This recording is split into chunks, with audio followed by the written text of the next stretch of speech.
Which of these senses would you be more scared to lose? Your hearing or sight?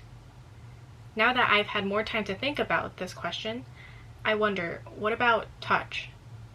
Very few people consciously notice this sense, even though touch is literally what makes us feel grounded into reality. Think about it. Without touch, you would feel as if you were floating in the air made up of nothing, and that you're just experiencing the world through a screen, just like watching a first-person view of a movie about your life. You would be stripped away from your physical being, stripped away from your perception of the world, and stripped away from the feeling of physical pain, pressure, and tension. You wouldn't even know that fire is hot because you would have never felt the warmth of it before. This revelation boosted my curiosity for touch and physical sensations. I started to pay attention to physical sensations even more when I realized that I had a weird habit of touching the corner of objects, which somehow made me feel more calm and assured.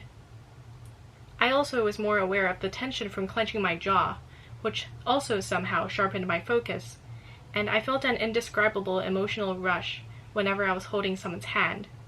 So human touch really influenced my state of mind in that sense. And so with these observations about my then 14-year-old self, and my then growing interest in neuroscience and psychology, I was eager to learn more about touch and physical sensations through articles and books.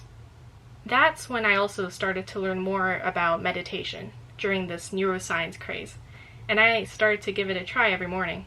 For the first time, I really noticed the physical sensations that my body was feeling during my meditative state. I noticed subtle physical sensations such as the heaviness of the clothes I was wearing, the coldness of my feet against my bed sheets, and the slight bristle of hair against my neck. But more importantly, I also noticed certain physical sensations such as the tightening of my cheeks and the stiffness of my shoulders, which were actually indicators of just how stressed I was in the moment. And this is what my stress typically looked like.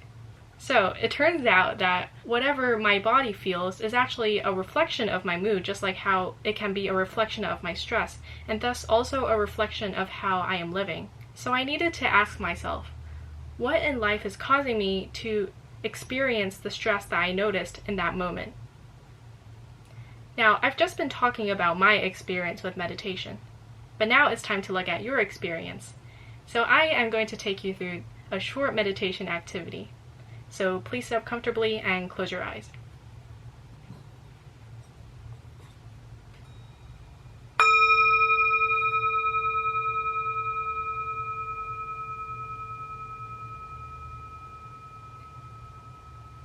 Begin to breathe in and out deeply. I want you to focus on the physical sensations of your face, no other part of the body.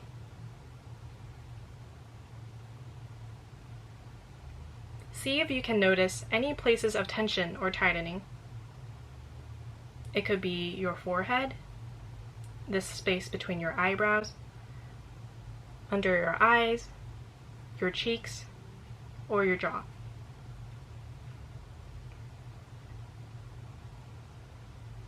If you find tension in one of these specific areas, focus on it and observe that feeling of tension for a minute.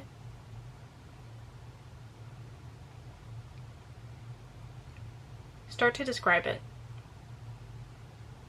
Is the tension light or strong? Obvious or barely noticeable? Unbearable or bearable?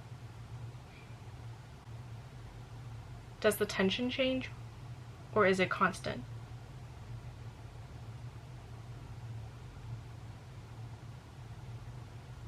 If there aren't any places of tension on your face, see if there are any in other parts of your body.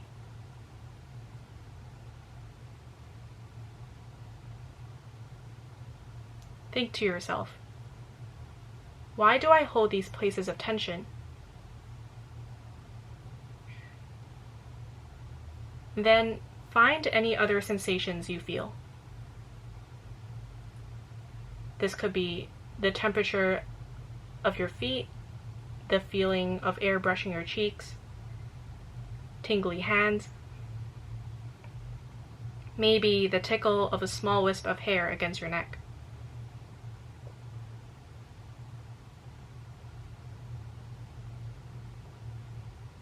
Now, open your eyes.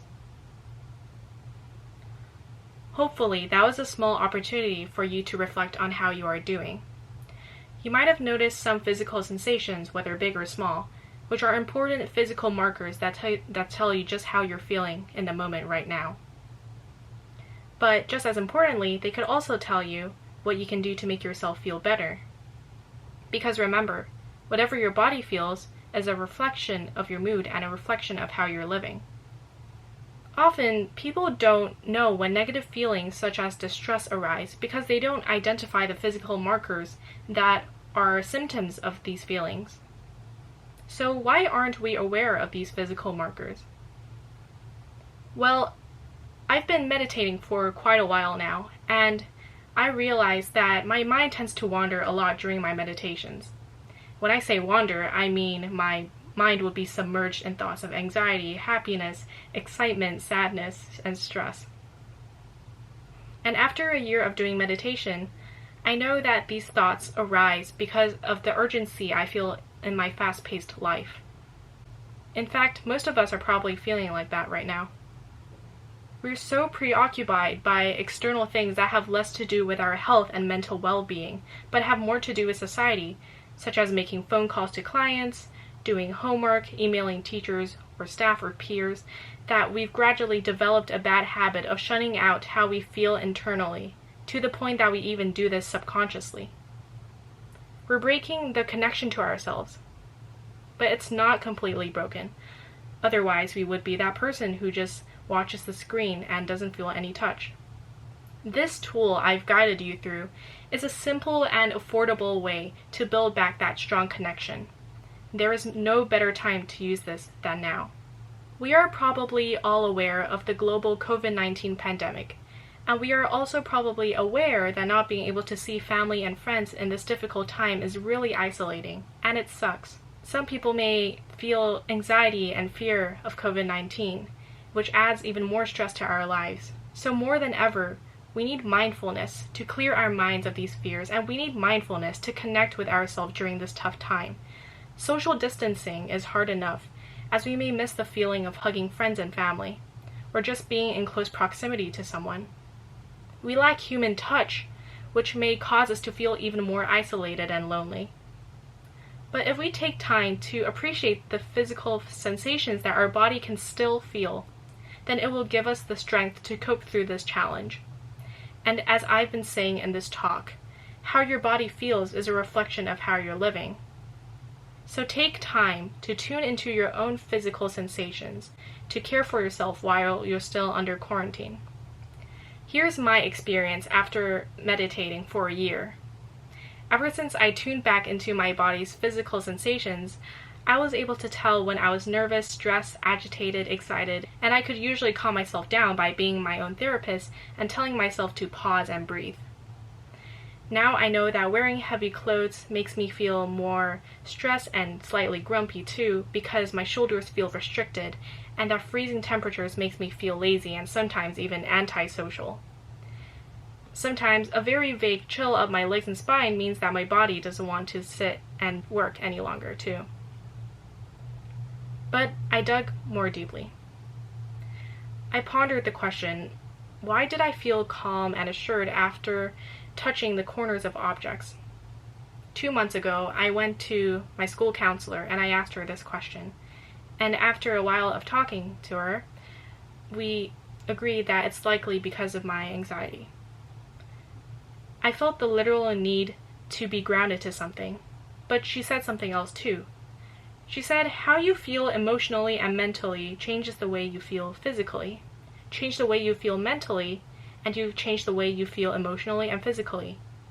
Change the way you feel physically, and you change the way you feel emotionally and mentally. I've been trying that, and it really works. Of course, there's way more to cover than what I've said so far. You could talk about touch and physical sensations as an emotional connection within social groups, from snuggly warm hugs to the common phrase such as feelings or sticky situation or cold personality that's associated with touch. For now, remember this simple principle. that whatever your body feels is a reflection of your mood and thus also a reflection of how you're living. I believe that you can all start to pay more attention to your own physical sensations and the messages your sense of touch is trying to tell you, so that you do yourself a favor to feel better physically, mentally, and emotionally every day. Thank you.